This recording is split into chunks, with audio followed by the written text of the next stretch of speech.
Who are you and where are you from? My name is Bill or William Schoenster. I'm from Long Island, New York, Cold Spring Harbor, and I moved down here into this Virginia, D.C. area, Maryland, in 1982. And I've been working in the maritime industry ever since I graduated from college.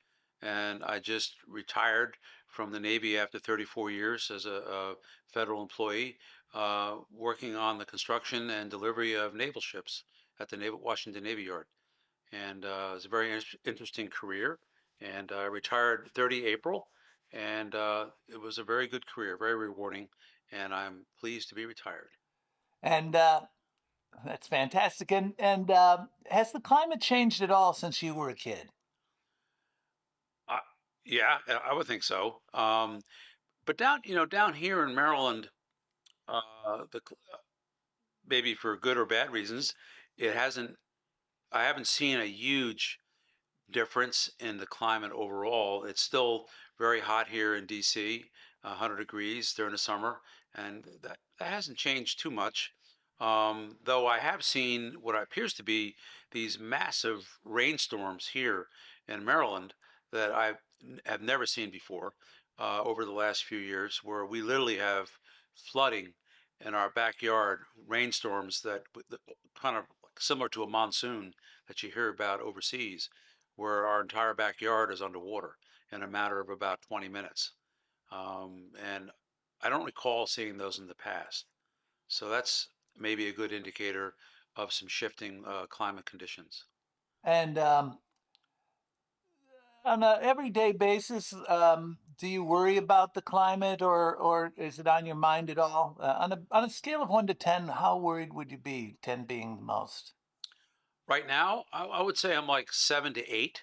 I know there's a lot of efforts underway to mitigate the sources of pollution with renewable energy. I know that's really starting to accelerate.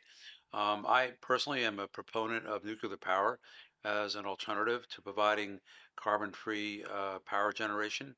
Um, but I am concerned that if the United States does its part and the Western Europe does their part in trying to mitigate climate change, I'm just concerned about there's a large number of foreign countries under development whose primary focus right now is survival. And climate change, for very understandable reasons, may not be front and center. And these are very large population countries that use a lot of carbon fuels and such to just exist. So I know there's a lot of efforts underway, technologies, and not just renewable energy, but also ways of carbon capture. But I'm just not sure how successful it'll be.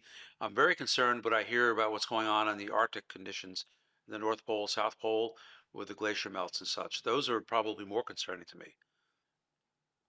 And your work in the Navy, I know that they have some kind of important climate strategies. What kind of climate issues did you see when you were working with the Navy? I know the Navy's looking for alternative fuels. I know the larger ships, like submarines and aircraft carriers, need nuclear power, and certainly that conserves a lot of fuel. Though the smaller ships um, use cruisers, destroyers, and frigates use conventional fossil fuel, and there's a lot of initiative to try to make them efficient. But the Navy does try to meet the requirements, the diesel requirements, for instance, and gas turbine requirements, pollution requirements. But oftentimes they'll get caught in a contract situation where they've awarded a contract for a ship for particular pieces of equipment, and they'll have to seek a waiver to not to have costly upgrades to meet climate conditions, climate pollution requirements, and they'll get those maybe later, but they'll submit a waiver. So that does happen. But the Navy is very much aware and very much concerned, just like the Air Force, I'm sure, in using fossil fuels or trying to minimize the use of fossil fuel. And they're planning on, I mean, especially when you're talking about the Arctic, they're planning on maybe melting up there, and there might be new passages, and there just might be new strategies also, military strategies. Well, from a military perspective, the melting of otherwise ice locked, previously ice locked routes are probably good, but from a climate perspective, not so good. Where you have large swaths of ice sheets that were multi feet thick that are now open. That's very indicative of probably the most compelling case for climate change when you see that.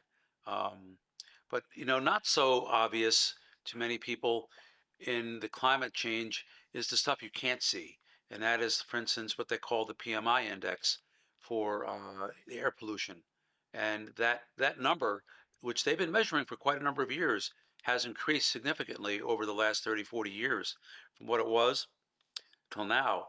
And there's a lot of concern about the insidious effect on people's lungs, especially in developing countries, but also in this country. And yeah, and I understand some of the water uh, flow may be changing.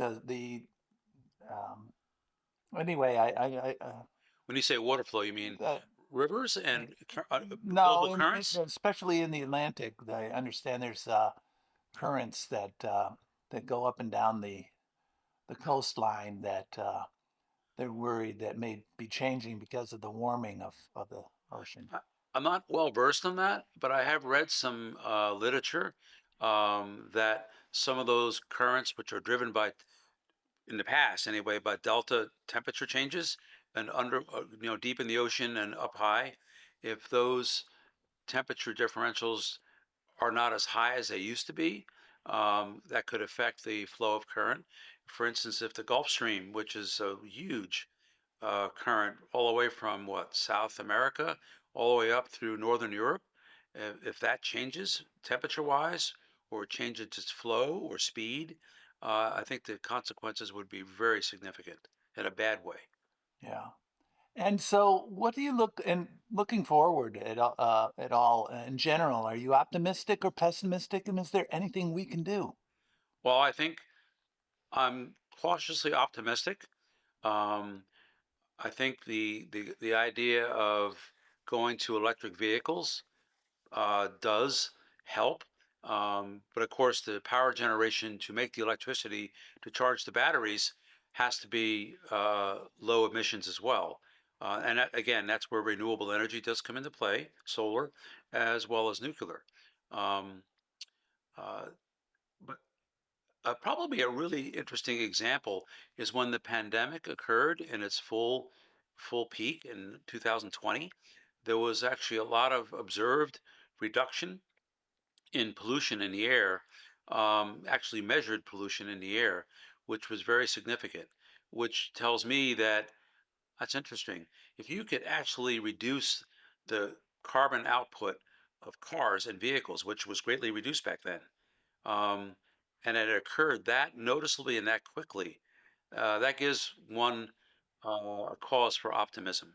If we can very quickly find another way to power vehicles. Very interesting. Any final thoughts? No, I think this is a very interesting project. Um, uh, I think some of the outlying um, efforts that are not necessarily related to climate, like for instance the 2030 plan that they talk about, which is more land driven, um, uh, where they want to be able to maintain 30% of the Earth's um, forests and such for both animals as well as for climate reasons. Um, but one area that I do have a lot of concern with, let me circle back, is the Amazon rainforest and what the impacts are of the leadership down there. And I think the new leader down there recognizes that we just can't simply chop down all the forests to rebuild our economy. But that's a big deal that may or may not be front and center to people, way up here in the United States. But that's a big concern. Thank you very much on this, the 9th of December, down in Annapolis, Maryland. Thank you very much. You're welcome.